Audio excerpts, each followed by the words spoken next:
Star प्रवाह वाहिनीवरील ठरलं तर मग लक्ष्मीच्या पावलांनी आणि थोडा तुझा आणि थोडं माझं या 3 लोकप्रिय मालिकांचा सध्या महासंगम सुरू आहे.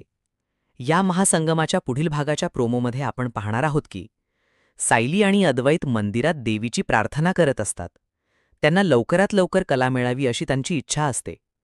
त्याचवेळी कला स्वतःची सुटका करण्याचा प्रयत्न करत असते.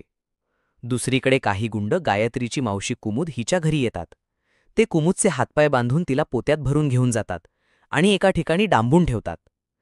त्याच ठिकाणी महिपत, राहुल आणि गायत्री आधीच उपस्थित असतात.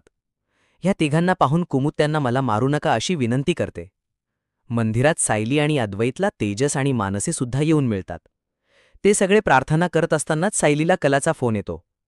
कला तिला सांगते की राहुलने तिला एका मंदिराच्या शेजारी आणले आहे, कारण तिला भजनाचा आवाज येत आहे. हे ऐकून अद्वैत आणि अर्जुन तात्काळ त्या दिशेने निघतात. तिथे पोहोचल्यावर अद्वैत आणि अर्जुन गुंडांसोबत जोरदार मारामारी करतात आणि कलाची सुटका करतात. पुढील भागात काय घडणार हे पाहण्यासाठी भेटूया पुढच्या भागात.